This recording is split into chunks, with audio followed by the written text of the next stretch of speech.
Hello everyone. In this video we are going to see what is simple interest, compound interest and இது ரெண்டுத்துக்கும் என்ன difference அப்படிங்கறதை இந்த வீடியோல பார்க்கலாம். First we should know what is interest. இன்ட்ரெஸ்ட்னா என்ன? இன்ட்ரெஸ்ட்ங்கிறது நம்ம யார்கிட்ட காசு கடனா வாங்கினாலும் சரி கொடுத்தாலும் சரி யாருமே நம்ம கொடுத்த அமௌண்ட் இப்போ நம்ம எக்ஸாம்பிளுக்கு ஒரு 10,000 rupees கொடுக்குறோன்னா அந்த 10,000 rupees வாங்கிட்டு அதே ரிட்டர்ன் கொடுக்க மாட்டாங்க. நம்ம அதுக்கு எக்ஸ்ட்ரா ஒரு வட்டியோ இன்ட்ரெஸ்ட்டோ கலெக்ட் பண்ணுவோம் இல்லையா? இப்போது அதுக்கு ஒரு பர்சன்டேஜ் சொல்லுவாங்க. ஒரு 10% வட்டி சில பேர் கேட்பாங்க, சில பேர் 12% கேட்பாங்க. இப்போ 10,000 rupees நம்ம கடனாக வாங்குகிறோன்னா அதுக்கு 10%ங்கிறது 1000 ரூபாய். அப்போ 1000 ரூபாய் ரிட்டர்ன் கொடுக்கும் போது எக்ஸ்ட்ரா கொடுக்கணும் அப்படிங்கிறது. ஸோ இதுதான் இன்ட்ரெஸ்ட். இதில் சிம்பிள் இன்ட்ரெஸ்ட்னா என்ன, காம்பவுண்ட் இன்ட்ரெஸ்ட்னா என்னன்னு பார்க்கலாம். தெரிஞ்சுக்கிறதுக்கு ஃபஸ்ட்டு நம்ம இம்பார்ட்டண்ட்டான டேர்ம்ஸ் சிலது தெரிஞ்சுக்கணும். PNR and A. சிம்பிள் இன்ட்ரெஸ்ட்டை நம்ம ஷார்ட் ஃபார்மில் எஸ்ஐ சொல்லுவோம். காம்பவுண்ட் இன்ட்ரெஸ்ட்டு அதுலேயும் அதே மாதிரி தான் PNRA. காம்பவுண்ட் இன்ட்ரெஸ்ட்டை நம்ம சிஐ சொல்கிறோம். What is P? எல்லாத்துலேயுமே இது எல்லாமே சேம் தான். பி வந்து பிரின்சிபலுங்கிறது முதலீடு. நம்ம முதல்ல ஸ்டார்டிங்கில் எவ்வளோ காசு கொடுக்குறோம் இல்லை நம்ம வாங்குகிறோம் அப்படி அதுதான் வந்து பிரின்சிபல். இன்கேஸ் நீங்கள் பேங்க்கில் ஒரு அக்கௌண்ட் வச்சுருக்கீங்க, அதில் ஒரு ஃபஸ்ட்டு நீங்கள் என்ன அமௌண்ட்டு போடுறீங்க, ஒரு 25,000 rupees. இப்போ 25,000 rupees எடுத்துக்கிறோன்னா இதுதான் நம்ம போடுறோம் ஸ்டார்டிங்கில். இதுதான் பிரின்சிபல். நம்பர் ஆஃப் இயர்ஸ், எத்தனை இயர்ஸ் வந்து அந்த போட்டதுக்கப்புறம் இல்லை கடனாக வாங்கினதுக்கப்புறம் கொடுத்ததுக்கப்புறம் ஆகுதுங்கிறது நம்பர் ஆஃப் இயர்ஸ். ஆறுங்கிறது ரேட் ஆஃப் இன்ட்ரெஸ்ட். என்ன ரேட்டுக்கு நம்ம இன்ட்ரெஸ்ட் எடுக்கிறோம், 10% இன்ட்ரெஸ்ட், 12%, 13, 14, 15 அந்த மாதிரி ரேட் ஆஃப் இன்ட்ரெஸ்ட். ஏங்கிறது அட் லாஸ்ட் இந்த பிஏயும் எஸ்ஐயும் ஆட் பண்ணால் வர்றது தான் ஏ. நம்ம கொடுத்த பிரின்சிபல், அதுக்கு கிடைச்ச வட்டி, இது ரெண்டுத்தையும் ஆட் பண்ணால் அமௌண்ட்டு. இங்கேயும் அதே மாதிரி தான். பிங்கிறது பிரின்சிபல், நம்ம இனிஷியலாக என்ன அமௌண்ட்டு போடுறோங்கிறது. நம்பர் ஆஃப் இயர்ஸ், 2 இயர்ஸாக இருக்கலாம், 3 இயர்ஸாக இருக்கலாம்.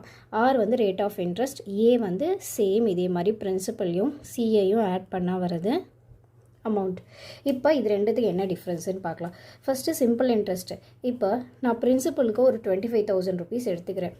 என்னோடய பேங்க் அக்கௌண்ட்டில் நான் ஒரு 25,000 ரூபாய் போட்டு வச்சுருக்கேன். 1 year ஆகுது. இப்போ ஒரு வருஷம் போடுறோன்னு வச்சுக்கோங்களேன். இப்போ எக்ஸாம்பிளுக்கு நான் 2010 25,000 ரூபாய் என்னோடய அக்கௌண்ட்டில் போட்டிருக்கேன். 1 year கழித்து என்ன பண்ணுவாங்கன்னா, நான் இதுக்கு எவ்வளோ இன்ட்ரெஸ்ட்டில் போடுறேன், ஒரு 10% இன்ட்ரெஸ்ட்டில் போடுறேன். இப்போ 1 year கழித்து 2011 ஒரு வருஷம் ஆனோடனே அவங்க எனக்கு இன்ட்ரெஸ்ட் கொடுப்பாங்க. இது வந்து நம்ம கடனுக்கு வாங்குறது மட்டும் இல்லை. இப்போ பேங்க்கில் நீங்கள் அக்கௌண்ட் வச்சுருந்தீங்கன்னா அதில் கூட நம்ம போடலாம். போடும்போது 25,000 rupees நான் 2010 போட்டேன்னா இப்போ 10% எனக்கு இன்ட்ரெஸ்ட்னா 1 year கழித்து என்ன ஆகும், இதுக்கு 10% கொடுப்பாங்க. இப்போ 25,000 rupeesல 10%ங்கிறது 2,500 ரூபாய்.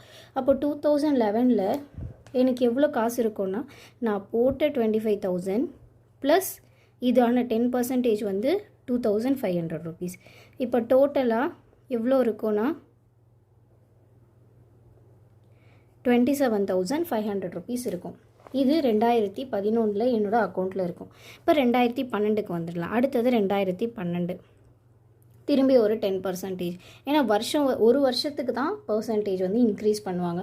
10 போட்டிங்கன்னா 10% 2011 ஆட் ஆகும். 11 போட்டோன்னா அப்போது ஒரு 10% ஆட் ஆகும்.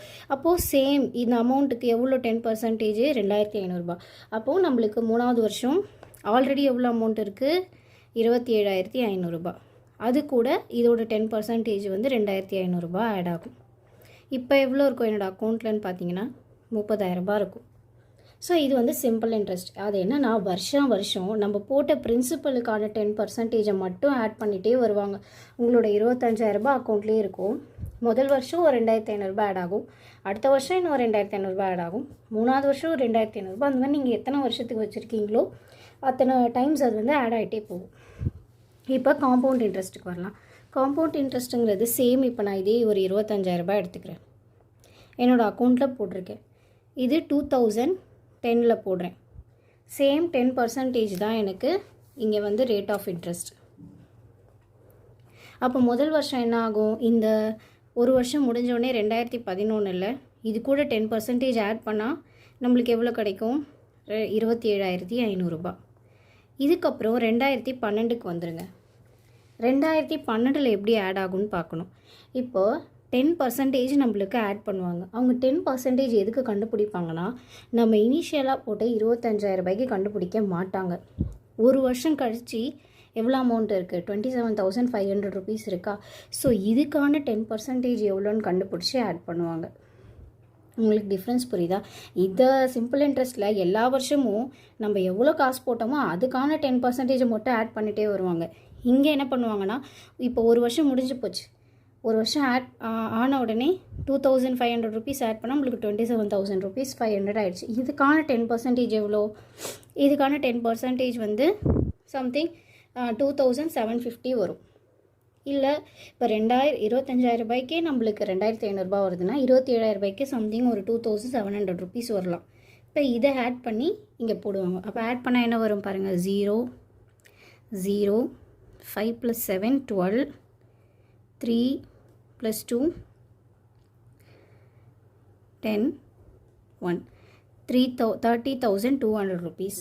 அப்போனா இப்போ இதுக்கும் எவ்வளோ டிஃப்ரென்ஸ் பாருங்கள். இங்கே 2010 3,000 இருக்குது, 30,000 இருக்குது.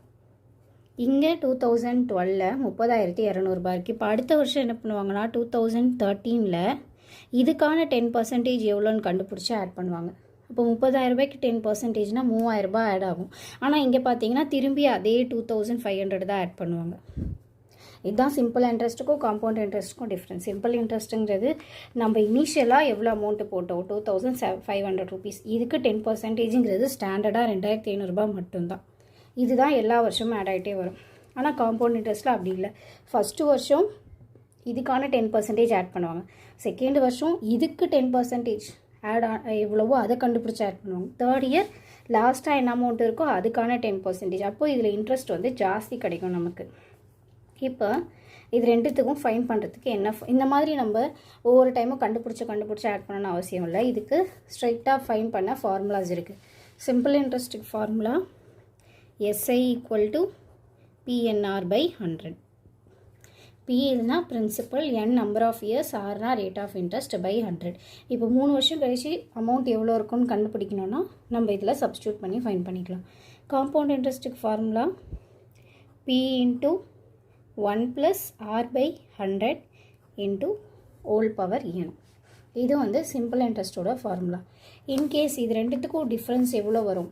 இப்போ ஒரே 25,000 rupees நான் இப்போ இதில் போட்டால் எவ்வளோ கிடைக்கும், இதில் போட்டால் எவ்வளோ கிடைக்கும் அப்படிங்கிறத கண்டுபிடிக்கிறது பதிலாக ரெண்டுத்துலேயும் எவ்வளோ டிஃப்ரென்ஸ் அப்படின்றத கண்டுபிடிக்கணுன்னா CI தான் எப்போவுமே பெருசு, அதுதான் எப்போவுமே ஜாஸ்தியாக வரும். அதனால் CI - SI = P × R/100 (n). இப்போ உங்கள்கிட்ட ஒரு அமௌண்ட் இருக்குன்னா அதை Pயில் போட்டு Rலேயே ரேட் ஆஃப் இன்ட்ரெஸ்ட் என்னென்னு போடுங்க. 100 / என்னன்னா எத்தனை இயர்ஸ்க்கு நீங்கள் போட போகிறீங்கன்னு பார்த்தீங்கன்னா இதை SIயை விட CIயில் அதிகமாக நம்மளுக்கு எவ்வளோ கிடைக்கும்னு தெரிஞ்சிடும். ஓகே, நெக்ஸ்ட் வீடியோவில் இதை யூஸ் பண்ணி சம்ஸ் எப்படி போடுறதுன்னு பார்க்கலாம். தேங்க்யூ.